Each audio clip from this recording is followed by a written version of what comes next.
Welcome. Thank you so much for joining us for our Lavender Talks in partnership with San Francisco Pride. I'm Michelle Miao. I'll serve as your moderator and host this afternoon. Today's discussion is touching base on the state of the LGBTQ movement with the next generation of LGBTQIA leaders.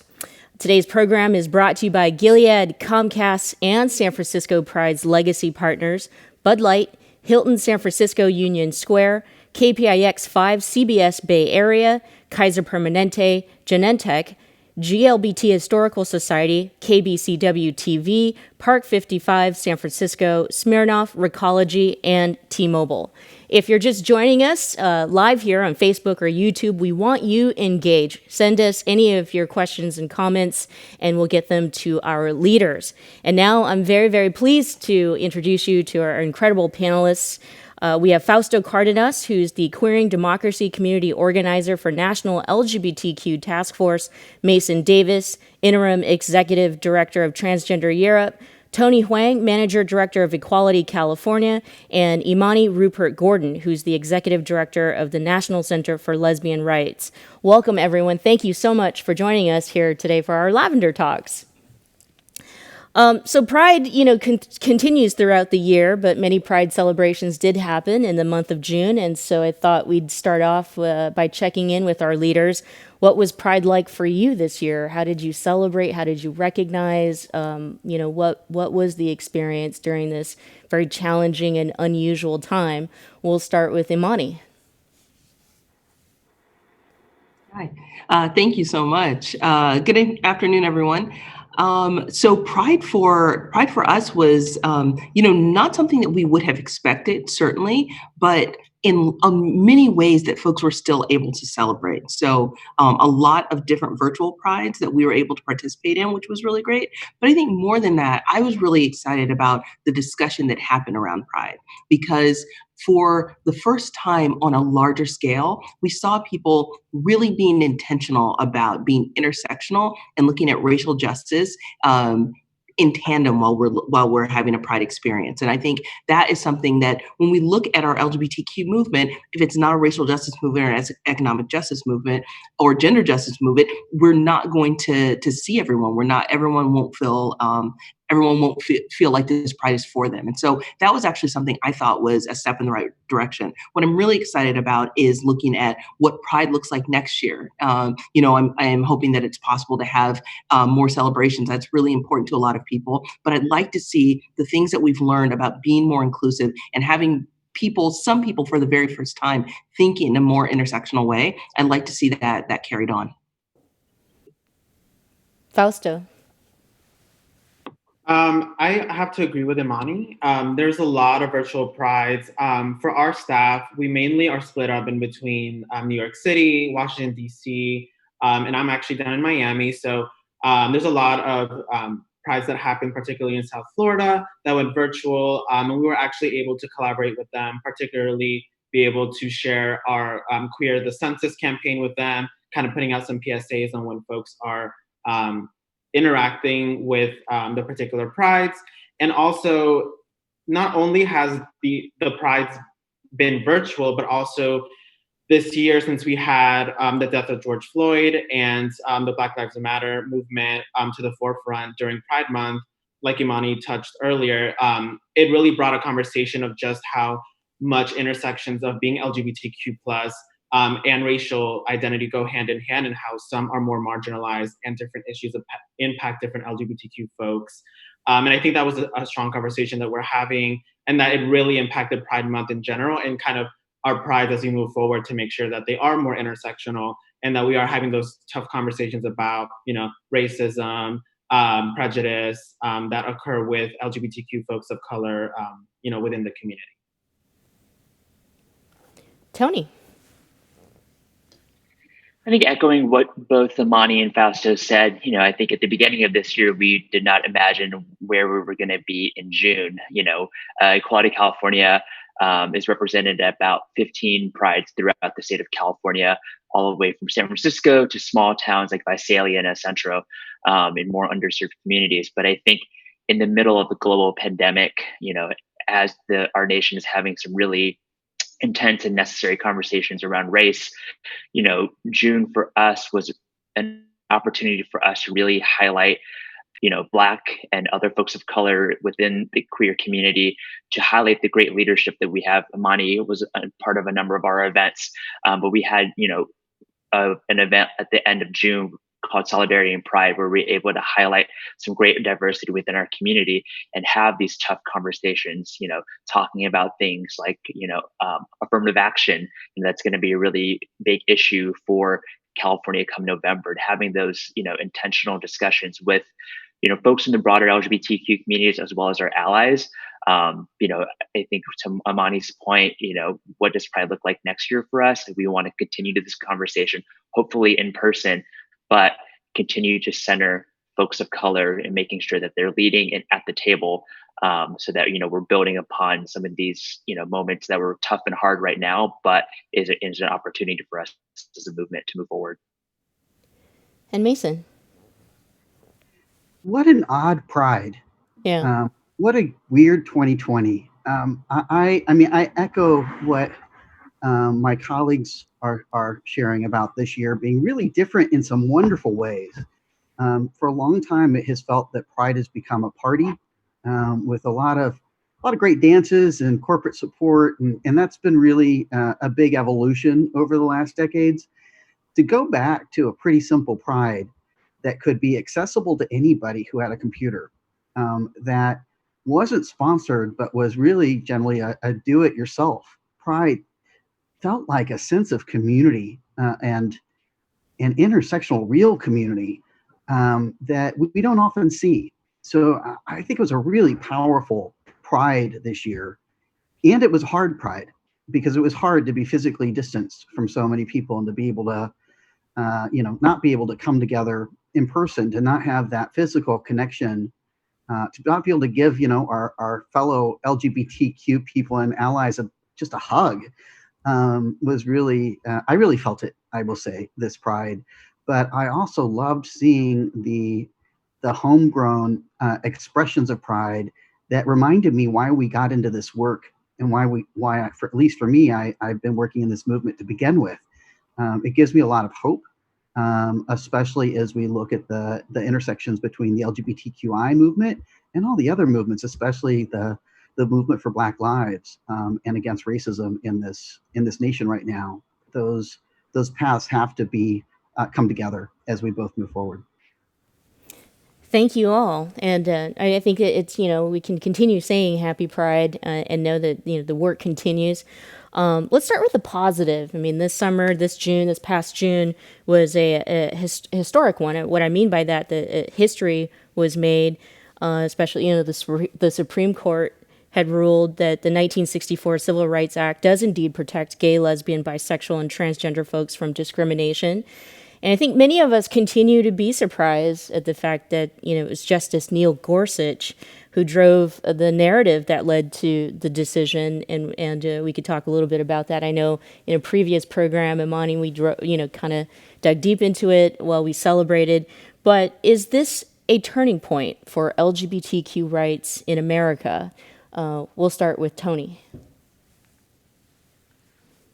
I mean, I think it is something to be celebrated. I think, to Mason's point, it was an odd moment, as, it was a big win for us in the broader community, having, Justice Gorsuch join in the majority, on this opinion. And now LGBTQ folks are protected in employment. But we know that there are a lot of other places in the public sphere that we still need to be protected on. And we know that the court is very fragile. Every time I get a news alert about Ruth Bader Ginsburg, I freak out.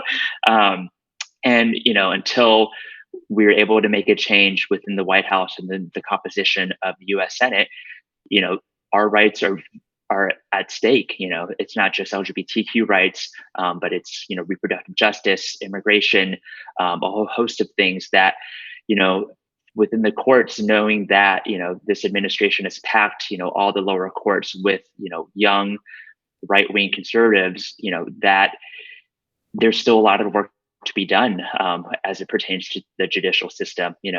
One thing that we are focused on, coming into November, is that all our efforts will be around the election, because we are not going to be able to make any progress at the federal level until we take back the U.S. Senate and the White House, so that we can actually roll back some of the great harm that has been done over the past 3-4 years. So, I would say, the court case was a great win, for us as a movement. I think sitting here in California, we are lucky to have a really great supermajority of pro-quality elected officials at the local and state level, that we've continued to make positive change. But, that is not the same across the nation. Particularly in the South, in the Midwest, there's still a lot of work to be done across this nation. And until we have full comprehensive federal protections, we're not going to stop. Fausto. I see it very optimistically. Personally, as someone who lives in the state of Florida, I'm sure y'all have heard so many great stories of Florida, but we've actually been fighting for LGBTQ non-discrimination protection on the state level for years. And I know Florida isn't technically considered the South, but the state legislature definitely, acts like it's pretty much part of the South. So the fact that we got a national ruling from the Supreme Court that could potentially really help out LGBTQ plus Floridians, since we really have not been able to get much progress on the state level here, I think that's huge. But what I think we also need to be working on is the Equality Act. There are some pieces of legislation too that I think would be more useful as well, that would codify protections for everybody regardless of where they're living. Because like Tony mentioned earlier, there are other states like in the Midwest that have harder times trying to pass legislation that's, that helps the LGBTQ plus community on the local level or on the state level. And I think that if we have a national non-discrimination protections, it'll definitely be able to help folks that probably, it will take maybe even longer than a majority of other, big cities to be able to have non-discrimination protections. Imani, what are your thoughts? Turning point? No, thanks so much. Honestly, I would echo a lot of what Tony said. I don't want to underscore this though. And I think that we forget a lot of times. I think a lot of folks believe that there are protections in place for LGBTQ folks, and that's actually not true. And so I also want to say that this represents something monumental for us. Whereas most people will work in their lifetime. That is true for most people. And now it's true that you can't be fired based on sexual orientation. We know this will very much impact economic stability for obviously for LGBTQ folks, but for folks of color, specifically for trans folks. And this is going to be something that's really, really important. And I don't want to underscore that, because before this, in 28 states, folks could be fired for being LGBTQ. And so this isn't nothing. And so I want to make sure that we celebrate the journey to our equality is long. And so this actually represents something really big. And so I want to make sure that we take the time to celebrate that, and also recognize that there is more that can be done here. It's not this is talking specifically about employment, but we also know that this is going to have huge impacts on things like healthcare and housing. And so we're going to see this impact more than just Title VII. So that's something that's really exciting. And that this is not everything. It's not even close to everything, because although this gives a very strong protection, we also know that this administration is going to make us fight for it every single time. And so whereas we would hope that an administration would really listen to the Supreme Court and that would be it, we're going to have to fight for this every single time. And remembering that though we have the backing of the Supreme Court, which is monumental, going to court isn't always accessible to everyone, and we have to recognize that this is a large victory, but it's not accessible for every single person. And so we want to make sure that as we move forward, that we're still fighting. We're still finding new protections so that all of us can get to equality.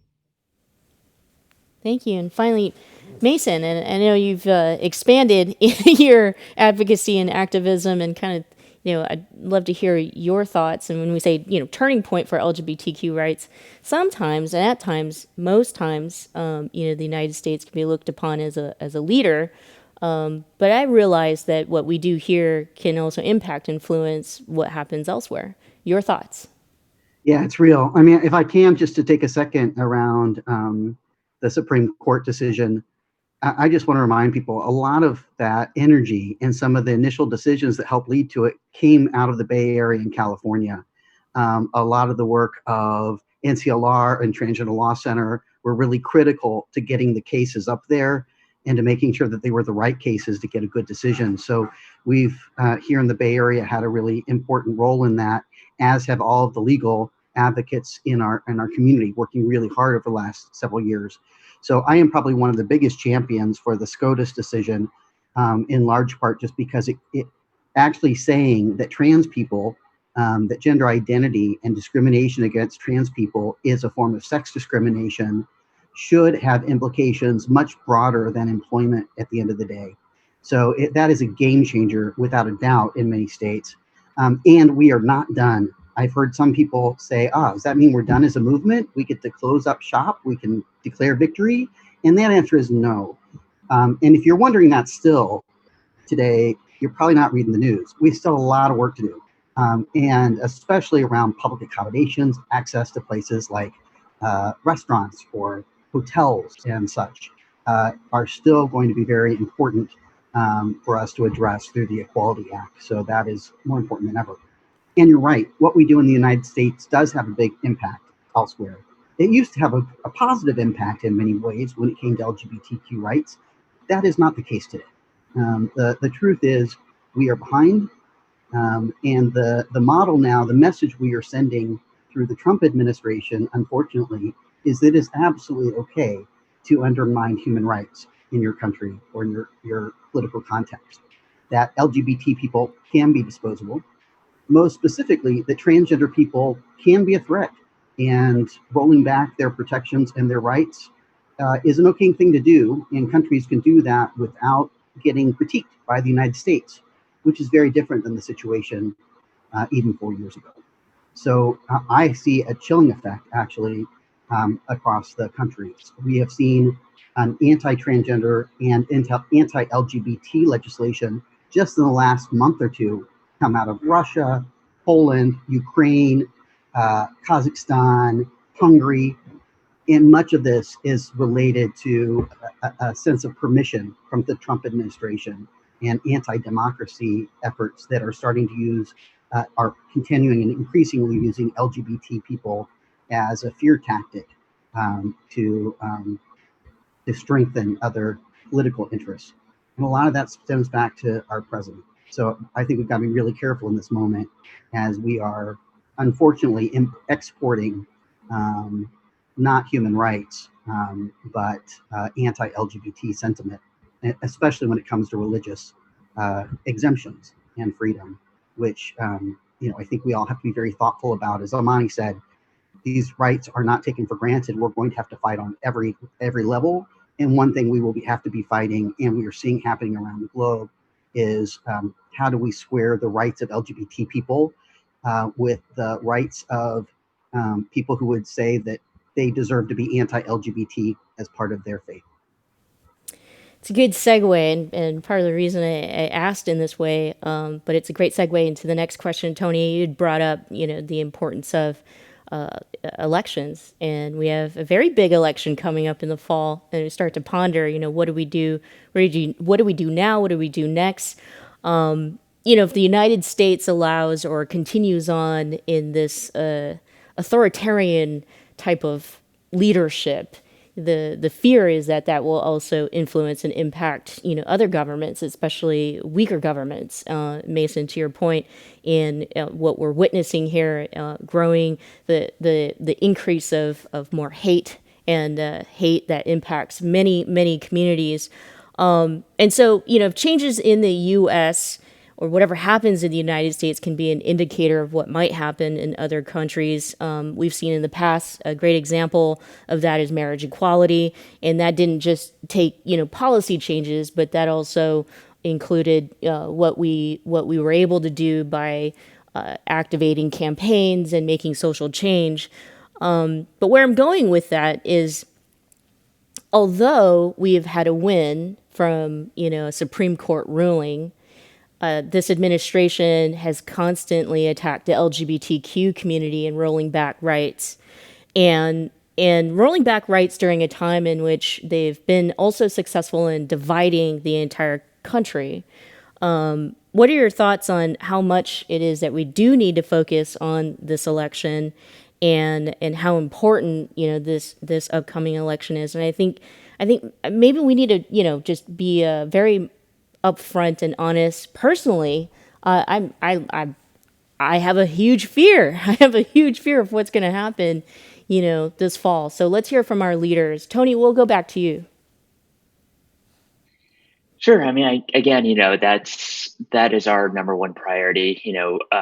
We are lucky is that we are a sort of a multifaceted organization where we have a political action committee at both the state and the federal level where we can engage, in the race for the White House and supporting congressional candidates in California and Nevada, where we are going to be mobilizing our members and all our allies on behalf of that, because I think living in a blue state like California, we know California is going to vote Democratic, but how can we leverage some of those resources where we can, affect change in some neighboring states? Arizona is a great example of a U.S. Senate race that it's going to be up for grabs.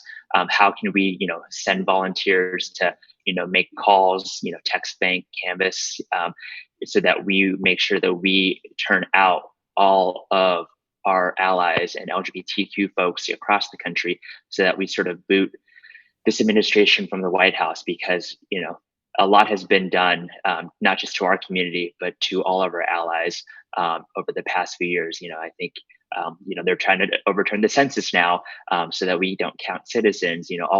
It's only going to get worse in the next 90 something days, because they're going to sort of throw everything against us to make sure that they mobilize the right wing. And so how do we make sure we stand together and fight back in this election cycle? Fausto. This election cycle is very different, especially because we're working on the census simultaneously, and there's been a lot of setbacks with that, the deadlines, enumerators left and right. So trying to balance those two things, like how Tony mentioned, now there's attacks on non-citizens not being counted on the census, and like fear mongering to make sure folks who aren't citizens aren't filling out the census. But yeah, this all comes from an administration. They're giving directives on how to handle the census amongst other government agencies. And we actually don't have a political action committee, but we're determined to do a lot of our get out the vote work. We are obviously prioritizing the safety of all of our staff members and our volunteers and our members as well. So we definitely are going to be focusing on doing some phone banks, things that are virtual to make sure folks are getting registered to vote, that they have a plan to vote, which is also really important, just because we know how many different, rules and regulations there is to get registered to vote, whether there's, you're allowed an excuse to vote by mail, and the conversations that we're having around universal vote by mail, especially during a global pandemic. And then just, we are really focusing our work on returning citizens as well, but particularly right here in Florida, where we had an amendment for WIN that allowed folks who were previously incarcerated, returning citizens, to be able to get the right to vote. Then, unfortunately, the Florida legislature last year passed a piece of legislation that made it a lot harder. Now, returning citizens have to fully pay all their fines before they can get the right to vote. Right now, it's in full litigation mode, and we had a plan on how to engage returning citizens, because there's a lot of folks in Florida specifically who are getting the right to vote. We want to make sure that they're voting, and now we're kind of falling in this cycle of litigation and court hearings about it. So yeah, there's a lot that's going on to stop folks from voting that might be beneficial to some folks rather than others, but it's really important to us that we're making focused efforts for LGBTQ folks of color, returning citizens, and the underserved communities to make sure that they are not only getting out the vote, but also filling out the census as well. Imani. So much. Honestly, I would echo a lot of what has already been said. But I think it is really important when we think about, NTLR, we are a 501c3 organization. So I want to be really careful here, but I want to be thoughtful and say, we are looking for LGBTQ equality, and we want that to include everyone. And our current administration has been very hostile to our community. And so thinking about when we are getting out to vote, to really think about who is going to be really who is going to support getting our community to equality. And I think that is really something that we want to consider. That's really, really important. And then also making sure that folks are able to vote. Voter suppression is very, very real. And right now, during a global pandemic, is going to be something that we haven't seen before. And though I've seen things, I don't feel like I've seen nearly enough reminding folks that finding different ways to vote by mail, what it looks like, what the deadlines are, because these vary by state. This isn't something that's consistent at all. And so just making sure that everyone has the opportunity to vote is something that I think is also going to be really, really important during this time. And then also, just wanting to say, we do know that our country does impact the rest of the world. We know that that's something, we'll say that I think that right now with sort of current handling of this current pandemic, I don't know that we are this beacon of hope to a lot of folks. So there's that. But I definitely think there is some room for improvement. I don't think that that folks are looking to us in every way as this is the way to go. I think that in a lot of ways it looks like we're bringing in the rear, and I think to a lot of people. And so I think that's something to consider as well. Mason. I can't imagine a more important election than the one this year, other than maybe the one 4 years ago, but it didn't go quite the way I expected. There is so much at stake. I can't ever think of a time there's been more at stake as we go into a presidential. And it's not just about LGBTQ rights, though it is about LGBTQ rights. It's about racism. It's about sex and sexism. It is about migration. It is about who are we as a people. It is about democracy. It is about the rule of law.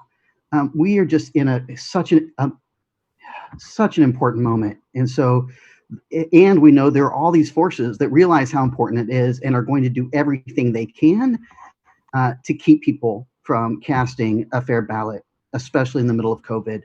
So I believe we have to be absolutely vigilant, do everything that we can to help people understand what's at stake, because there's so much at stake, and how to support each other in getting to the polls and making sure that we're counted. I'll also note, if I can, there are many state level races that are incredibly important as well. And so I don't want those to get lost. One of the projects I've been involved in is called the Q Trust, that has been identifying and vetting LGBTQ supportive candidates in key swing states to try to get them resource and help stabilize that. So if people are interested in that, there's some resources out there, because we've got to be looking both up the ballot and down the ballot to make sure that we have the kind of protections that our people need, and, to be honest, that we protect democracy in the United States. Thank you so much. And also another great segue to our audience. Thank you, audience, for writing in your comments and your questions. Keep them coming, and we'll get them to our leaders. This is for anyone who wants to answer it, and definitely want to respect the fact that you're working, some of you, for 501c3s. So anyone who wants to answer this, what do you think of Joe Biden's commitment to LGBTQ rights, and who should he pick as his VP?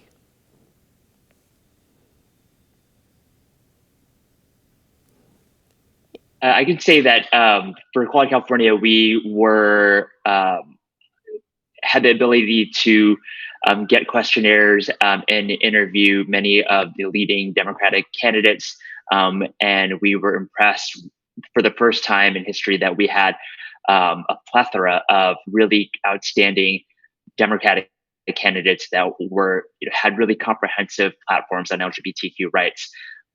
And Vice President Biden has a true long-time track record, and we are really excited to support him in this candidacy. He has a really great staff. We love Reggie, his LGBTQ constituency director, and are really excited about what when they win, the folks that they'll surround themselves with, to making sure that we have adequate representation within administration. We don't have any ideas about the vice presidential pick. We know there are at least two great Californians on the shortlist, but there are a lot of great candidates that are out there that he's considering, and really excited about the announcement that'll come out next week.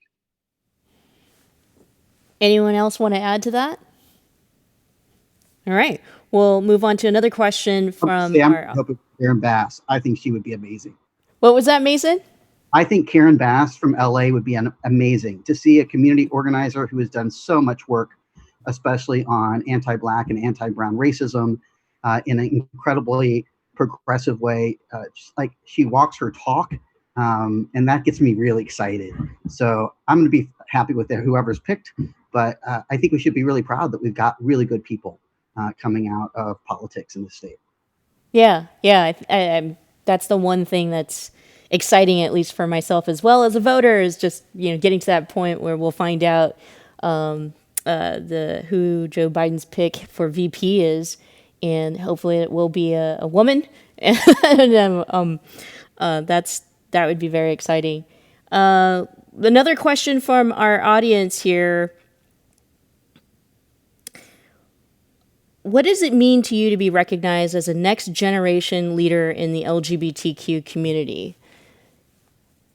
We'll go to either Fausto or Imani for those questions, for this question. Fausto, why don't we start with you? Okay, perfect. To me, that means a lot. I am actually 25 years old, so I have been part of the movement even before I was professionally hired as working for an organization. So to me personally, it's been a big dream to actually be able to get to this part of my life so early on, because that is what I've been working towards literally since high school. So to be able to do the work that I've dreamed of doing, and really put all of my effort in college, doing internships, unpaid, left and right, trying to do all this policy work, to be able to help other LGBTQ folks really be themselves and really grow into a strong belief system, understanding how nonprofit organizations work more intrinsically, more internally, and really build coalition and partners has really been an amazing moment for me. And to be acknowledged as an LGBTQ leader is really an honor, just because I'm so early on in my career. But working with, standing side by side by these other three legends is also an honor. So I really appreciate that, and I really hope to build my career up and be able to be part of the movement until we get full equality. Imani. Yeah, thank you so much. I'll say, I think my experience is a little bit different. I am not young in my career. And this is, I'm the new executive director here, but I've been an executive director before and done different things in the movement. I will say that I am leading an organization that was led by an icon, that someone who has been a mentor to me. So, when I think about being next generation, it's because, I'm standing on the shoulders of giants. So, obviously it's an incredible honor and it's incredible responsibility. I will say that when I think about this, titles are funny things, but when I think about access, when I think about power, I try to think about it as a pitcher. because in this moment, this is something that you're saying to me that I'm a next generation leader, that there's something that I have. And I think about that as someone who has a pitcher. But just because I'm the person that has the pitcher doesn't mean that we can't all have a drink. We are all sitting here with our cups out and ready to be part of this movement. And I want my leadership to be part of making it possible so that we can see leadership in a lot of different ways and a lot of different people. And so when I think about, I get to stand on the shoulders of giants. I've gotten to learn from folks. I've gotten to see amazing things done. And I want, in the folks that I get to work with, I want to be able to help open doors. I want to help Fausto, like as a young person, I want to help you in your career. I want to see you do amazing things. You're going to be, you'll be doing this work far longer than I am. And I want to make sure that if there are ways that I can help you, then I am. And I want that to be the case for everyone. It doesn't mean, if I'm the person with the pitcher, there's no reason that we can't all share in a drink. And so I guess that's how I would think about it. But certainly an honor to be on a panel with you all and to be one of the next generation leaders. Awesome. We'll come back to our audience questions, by the way, so keep them coming. We definitely appreciate them, and comments, positive ones. We love our leaders. Thank you so much for the work that you do. So this summer, people from around the world came out and protested against racial injustice and police brutality. And our community, the LGBTQI community, has been the forefront of the equal rights fight. And of course, this conversation and this fight. So how do you see us lead in this and make some actual change for our entire community? I'll just leave that to the group here. Whoever wants to take this question, please jump in.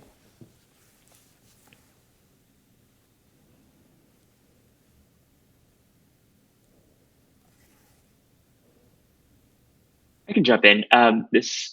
For us, as this was all happening, we, came together as a staff and a board and wanted to reflect and ask ourselves, how do we react in these times? I would say, as an organization, a number of years ago, we had adopted a new intersectional mission statement. And in terms of our programming, really looking at things with the racial equity lens. But we wanted to see how can we as an LGBTQ community be better allies to the racial justice movement. So in response, we are championing a number of bills, that are put forth by the California Legislative Black Caucus. I know we work with NCLR to help wrangle some votes around the affirmative action bill that is now a ballot measure here in California, but pushing on a whole number of issues, whether it be banning, cash bail. What are, the things that we can leverage our relationships and our community mobilization to make sure that we stand up for all members of our community, particularly our Black and Brown members of our community who, in the past have not felt like they've been heard from our leaders, and how do we make sure that they are at the forefront leading in this fight? Not just this year, not just in this movement, but for the years and decades to come. Anyone want to add to Tony? I'll just add, I think a lot of our queer organizations have a lot of work to do, both internally and programmatically, and that we have a really strong infrastructure in many ways around the country, whether you're looking at LGBT community centers or state equality groups, issue-based groups, identity-based groups. And yet many of the organizations that have had the most influence and power generally look like the people who have influence and power in this country.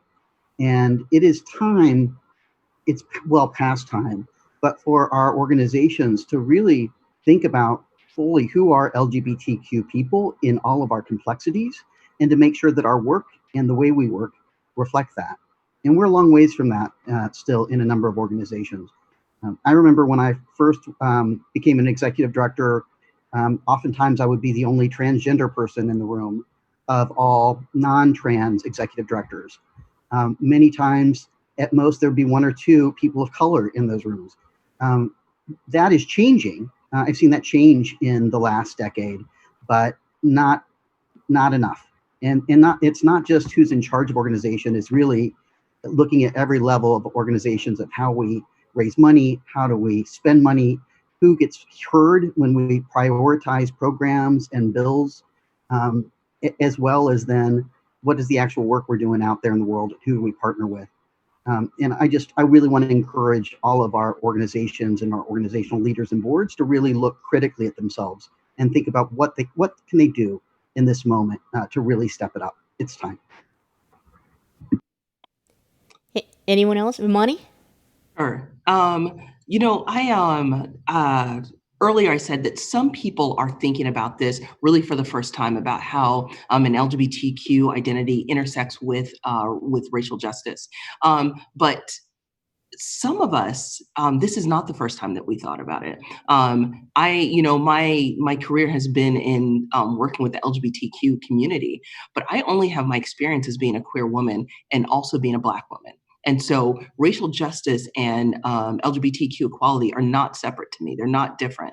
And so, and that is how NCLR has always looked at our movement. NCLR was created because the needs of lesbians weren't being addressed by the larger movement, and so we were able to find a way to do some work that actually benefits everyone from the movement, and that work continues to still serve everyone. And so our work now is really trying to make sure that everyone's included and finding more ways to include more folks. And so that's the history of NCLR. That's something that's written in our DNA. And so we can't separate these things. If we want to actually be at equality, what we're going to do is see this happen intersectionally, but see it happen in an authentic way. And that's something that I'm really excited about seeing. Because right now, we had people celebrating Juneteenth for the first time, when before that, many people had no idea what that was. But what does this look like next year? Are you going to celebrate Juneteenth next year? Does everyone get the day off on Juneteenth next year? Is that something that happens? Or was that something that was performative? Was that something that we weren't actually trying to make a change? And I told my team that when we had Juneteenth off, actually, I told a story about what Juneteenth meant to me and what it meant for me as a young person when my mother told me what it was. And when I went to school and my teacher told me that wasn't a thing and that Juneteenth wasn't even a day, that's not how days work. And so for many of us, we have an opportunity right now to include more folks. And that was a way that we included more folks. And that's a way that was authentic to us. And that's why people have Juneteenth off at NCLR and why they will continue to have Juneteenth off. And I hope that when we are moving forward, that more folks are taking intentional moves to make a difference. Because, I want to see more folks of color. I want to see more trans folks. I want to see more folks that aren't in positions of power. I want to see more people in positions of power, but I don't want to do that at the expense of them. Because remember that our reputations aren't as flexible as our white, straight, cis counterparts. And so we have to make sure that when we put folks in positions of leadership, that they are ready for those positions and that we are supporting them in those positions. That is incredibly important. And so while all of this happens, all of this is changing, which I'm so excited about, I want to make sure that it's happening in an authentic way, that we're not just taking one person and parading this person around and saying, hey, this is change right here, because that's not change. That's we need to have actual structural institutional change, not change for one person. That's individual comfort, and that's different than institutional change. So we want to make sure that when we're making these decisions next year, that these are things that they're built into our systems, that we're having these legitimate conversations about how we pay people, that when folks have to negotiate their salaries, that always hurts the same people, because some people don't know how to negotiate their salaries. And so there are barriers that we are able to take away by just saying, this is what the position pays. If you get the position, you get this, you get this paycheck. If you are not good enough for this paycheck, you're not good enough for the position. And taking away these barriers so that we can fully support everyone in our community. Thank you so much for that, Imani. Yeah, that's right, Mason. If we could all clap right now. And yeah. Which leads me to the next question. When we say Black Lives Matter, we also, and in the LGBTQ community and everyone else here should understand that we also mean Black trans lives matter. And Black trans women and women of color are being murdered at an alarming rate year after year. It's an LGBTQI issue. It's not just a trans issue. We've got to come together as a community and figure this out. What do we do to stop this, to prevent the murders? And that was a question where, although we saw the world come together to denounce the killing of George Floyd, police brutality, we also need to address the fact that we're losing Black trans women. Fausto.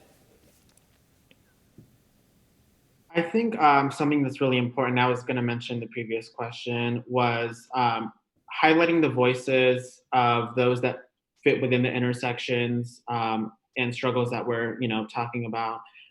Like me personally, I'm not Black, so it's important that as an organization and also as a community, we're highlighting the voices and the representation of folks who are Black and trans, particularly Black trans women. And we are allowing them to speak about their experience and talk about how they think in their local communities, what can be done to better and make sure that there's progress, because there's too much issues and murder, especially in the state of Florida. Every year, there's always Black trans women who are unfortunately being murdered, and it's important that we're not telling folks like, hey, this is the best solution for you. It's if we're asking the local communities, the folks there, to tell us, how can we help you? How can we support you? What would be the best way? Because not all communities are exactly the same. There's geographical barriers, socioeconomic barriers. It's important that we allow the trans community, particularly those who are Black and Black trans women, to be at the forefront of this movement, and us as an organization and as a community be there to actually support the efforts that they're asking us to support, whether it's economic, political, and whether there's police accountability, and a huge different list of demands that could happen. But it's important that we really are highlighting and listening to the particular folks in that local area, making sure that we're supporting them on how to best be able to uplift them and stop these horrendous murders, because it keeps happening, and it seems like we're unfortunately leaving them behind as an LGBTQ community, as organizations. Kind of how Mason touched on earlier, it's, we gotta also have a lot of systemic and change even within organizations, making sure that we are providing for those most marginalized communities in the LGBTQ community. Because if we're all fighting for LGBTQ plus liberation and equality, we got to make sure that we are working for the most marginalized within the community. Anyone want to add to Fausto? I would just add, it really is an epidemic, and it has been for years, but the more visible transgender people are, the more violence we're experiencing, especially trans people who are most vulnerable in the United States. That's specifically Black trans women, Black Latinx women, as well as sex workers who, many trans people need to rely on that in order to make a living. And you bring any combination of that, we are seeing a big issue in the United States. But it's not just the US. At Transgender Europe, we run an international program called the Trans Murder Monitoring Project. And so we have staff that are tracking all of these incidents every year. A vast majority are trans women and trans women of color, and at the intersection as well of economic vulnerability. And at this LGBT movement, we have to stop seeing somehow these women, especially that are being killed, as somehow other. These are not people who are other. These are our sisters. These are our brothers. These are people who are advocating like heck for LGBT equality in their countries and their cities and states in many ways. Oftentimes they're taking care of other people. This is our community. This is our community. Our community is being killed. And typically murdered with very little support or investigation from the police. As long as we see this as something other that's over there with people who aren't part of us, then that's part of the problem. Trans, especially Black trans women in the US and in many countries, are the canary in the coal mine and are experiencing the severe brunt of the anti-LGBT movement that exists, or energy, right? This hatred that we're seeing that's coming up in so many different places. No matter, and much of that ends up being linked back to like the marriage campaigns. These are not disposable people, they are us.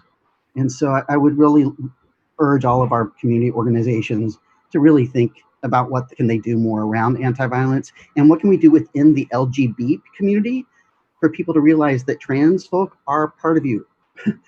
I mean, I'm a gay man and a trans man. That's true. Most of us live that intersectionality. And we've got to find a way to be able to make sure that the most vulnerable are protected. That's not happening today. Anyone else? I would just add, I think it's really important that we're asking questions. We're asking questions. We're truly listening to the answers and being willing to change. Asking the people that are from the most impacted communities. Like if we need to ask Black trans women and trans women of color what it is they need, and we need to be willing to change our systems and institutions and give it to them. Like that is what we need to do.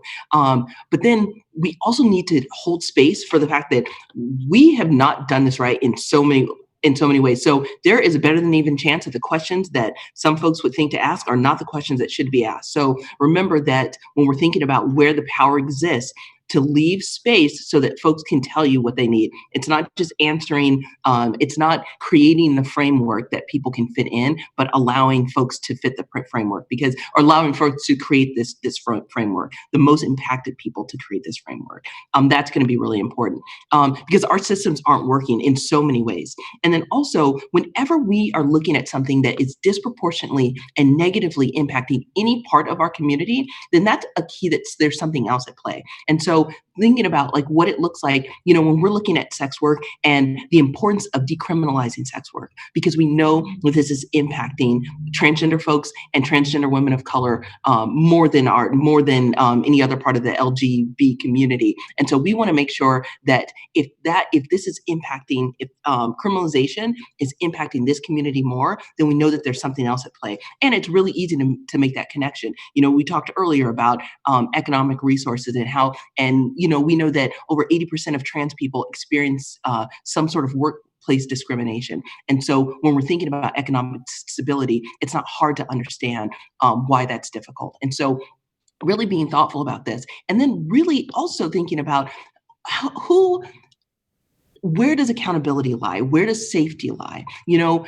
Thinking about in the death of trans folks, do we see these murders being, or like, do people find the murderers? Or is that something, very often we see something happen and just kind of goes away, and that folks are actually misgendered in death, which is, of the most disrespectful things that can happen. And so just the accountability, who is supposed to keep us safe? It's understandable that there is an uprising, that people don't trust who is supposed to keep us safe, because when given an opportunity, there's so many ways that these institutions aren't created and these people aren't keeping us safe. And so thinking about all of those things, it's something that we have to do. Thank you so much for that. Let's go back to our audience questions. We have an audience member here, actually, Lisa Kastner, who wants to ask Mason a question, and we kind of alluded to it, that you are taking on another role, which means leaving the country entirely. You're headed to Europe. How do attitudes and laws toward trans people differ from here in the United States? It's a great question. It's not an easy one, though, because Europe is so diverse in and of itself, actually, as far as the many countries that have their own cultures around gender. So we do work in Europe as well as Central Asia. So the work, especially in Central Asia, is quite different than the work in France, for example. Kazakhstan and France have very different perspectives on these questions. I will say, in general, the European Union, Council of Europe, in many ways, were founded on many human rights kind of fundamentals that inform what member states of the EU should be doing or how they should be thinking about LGBT issues. And it gives us some ability to really advocate in individual contexts to help improve the situation because of the support of the EC and in also UN mechanisms. Because in other parts of the world, people actually pay attention to what the UN says, which is very different here. So it means that many of the ways that we think about rights there is much more a human rights frame than a civil rights frame. And many of the big issues are around legal gender recognition, making sure that trans people can be recognized in their new name and gender, or their accurate name and gender, without having to be sterilized, without having to get divorced, without having to go through a series of mental health examinations and deemed mentally ill in order to be themselves. And that has been that's been an increasing standard, is to be able for people to be able to be identify as transgender, have health care, have the legal documentations they need, simply by saying, this is who I am. And so we are starting to see more of that come to be in a way that is we're not there in the United States. But we also have some countries that have where people do have to literally be sterilized and divorced before they can change their name.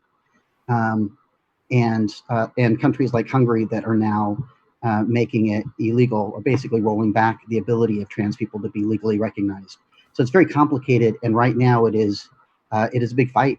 It's one of the reasons I'm eager to try to help out there with the team and a large network of trans groups and allied groups on the ground, trying to survive the pandemic, survive this moment in our political history, and to make sure their individual members and rights are able to survive the next couple of years. So it's quite different in many ways, but at the end of the day, our opposition is the same.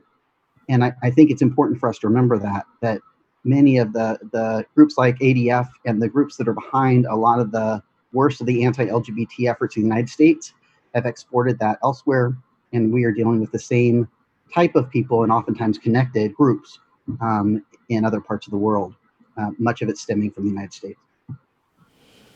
Well, good luck, and we're so excited for you, and we're lucky that we've got an advocate, an activist, a champion out there bridging and connecting us globally. So this will be great.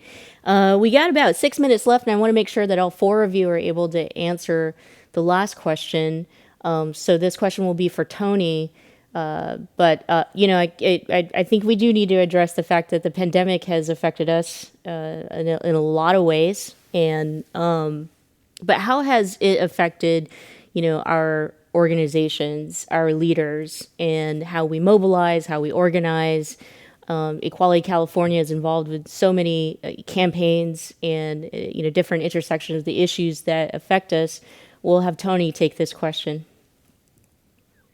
Sure. I think it's been a challenging past few months, really shifting the way we do our programming. I think, like Fausto, Equality California was really involved, and is still involved in our census work. We had, right before the pandemic broke, we had 20 canvassers ready to start canvassing door to door throughout, LA County. And obviously that did not happen, but our program folks are really, we were grateful for them that they were able to adapt quickly. We turned it to text banks and phone banks, doing a number of virtual events. I think as it relates to COVID, one thing that we had some really good news this week where, we were able to work with our colleague organizations and Senator Scott Wiener in San Francisco, really pushing for the California Department of Health to mandate that all of the testing throughout the state of California for COVID now will ask for sexual orientation and gender identity information. We have no idea if COVID is disproportionately impacting our community. We know the disproportionate impacts on communities of color, and we know that LGBTQ folks are more likely to be frontline workers, work in the gig economy, have underlying health conditions. But our government had not been asking these questions, even though millions and millions of tests were done, and we're, 4 months into this pandemic. But we are grateful that Governor Newsom and his administration, took these steps, and now we're mandating that. But it's challenging. I would say our organization and many others, across the nation are dealing with some pretty strong financial challenges. A number of folks are unemployed. Folks have been, organizations that need to furlough or laid off staff. But you know, it's a challenge. We are rolling with the punches. I think to what folks were saying earlier, vote by mail is a new thing for many folks, especially outside of California. We have a program in Nevada called Server State Equality, where it was the first time that Nevada did vote by mail voting. And that was a struggle to educate folks about what that meant in the primary. And we know that we're going to have to hammer that in, going to the general, not just, in the blue states, but all across the country, to making sure that the queer and allied communities really turn out. Because like Mason said, this is the most consequential election of my lifetime. And we're going to have to make sure that we get, make those ballots count. Thank you.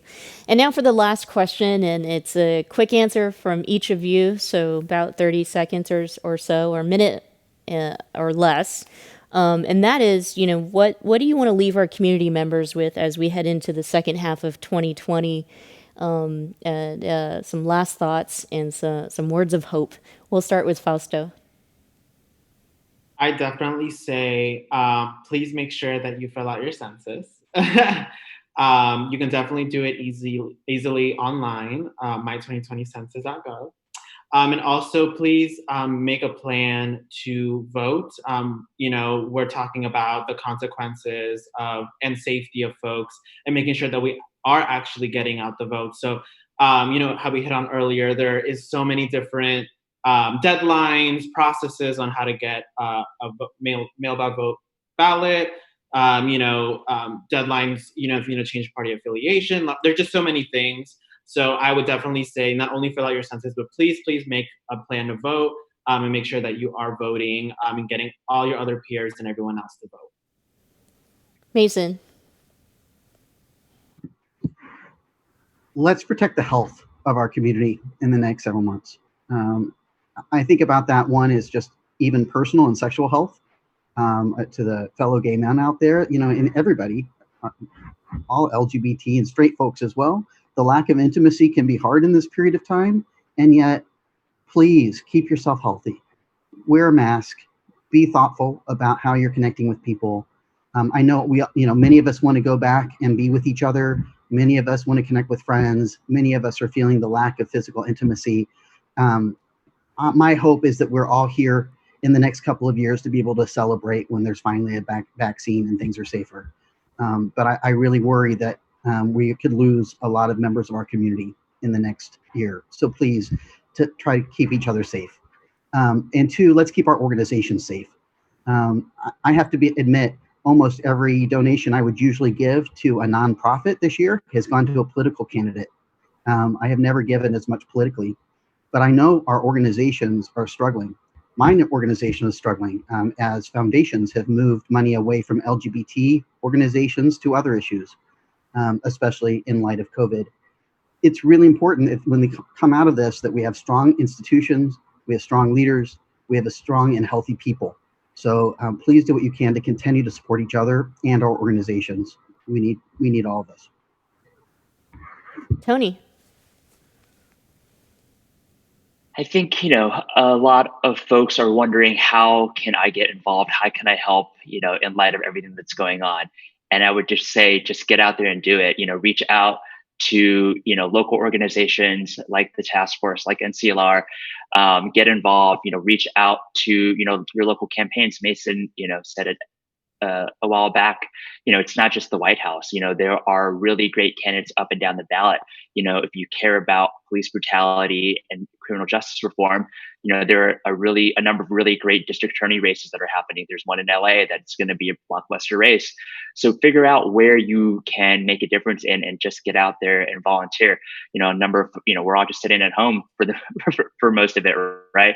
So, if you can take that time and harness that into some actionable change, because think about when we wake up on November 4th, how much of a difference that can make, where we will have some normalcy and some decency, that we can protect, all members of our community. We're just under 100 days out. And if we can just harness that energy and that excitement and that anger, into some actionable change, that will really make a difference for everybody. And last but not least, Imani. Thanks so much. Every day I go to work and I'm trying to be part of creating a world that I haven't seen before. And right now we are watching what happens when our imaginations, our political imaginations are bigger than what someone told us was possible. And we're seeing people that have, like some of the movements we're seeing right now are things that this didn't just come up yesterday. We're seeing there's folks have written about this, folks have talked about this for a very long time. People have talked about a different way of keeping our folks safe. And so I would remind folks that when we are trying to get to equality, to remember that we don't need the infighting. There has always taken our civil rights trajectory has been made up of all kinds, and it's all of us pushing to get further. And so even if there's something that's not quite your cup of tea, maybe it's too progressive for you, maybe you just don't think that it's strategic, remember that it's taken all types, it's taken all of us to get there. And so this is good for all of us. Pushing us to be better so that we're including more people is what we're trying to do. And so I would say that this is a very exciting time.